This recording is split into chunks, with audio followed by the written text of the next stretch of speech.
నల్గొండ జిల్లా మిర్యాలగూడ నార్కట్పల్లి అద్దంకి హైవేను ఎమ్మెల్యే బత్తుల లక్ష్మారెడ్డి పరిశీలించారు. రాంకీ నిర్మాణ సంస్థ అధికారులతో కలిసి సందర్శించారు. ప్రమాదకరంగా ఉన్న పలు ప్రాంతాల్లో ఫ్లైఓవర్ల నిర్మాణానికి ప్రతిపాదనను ఆయన పరిశీలించారు. రోడ్డు ప్రమాదాలను అరికట్టే విధంగా ఫ్లైఓవర్ల నిర్మాణాలు చేస్తామని ఆయన చెప్పారు.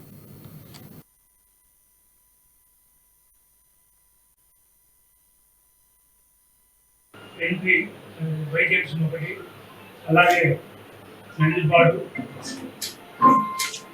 రవీంద్రనగర్, చింతపల్లి, ఈరుగూడెం బైపాస్ ఇవన్నీ చూడటం జరిగింది.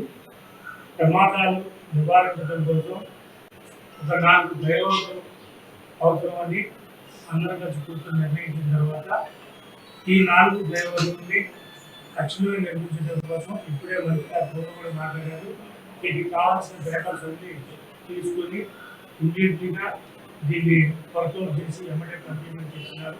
టీఎంసీ కూడా ఆర్డర్ చేస్తే ఎంట్రీ ఎగ్జిట్ పాయింట్లో ట్రాఫిక్ పాయింట్ పెరిగిన తర్వాత ఐవాల్యూమ్ ట్రాఫిక్ పెరిగిన తర్వాత ఐస్పీడ్ ఇవన్నీ కూడా చాలా డేంజరస్ యాక్సిడెంట్స్ కావచ్చు.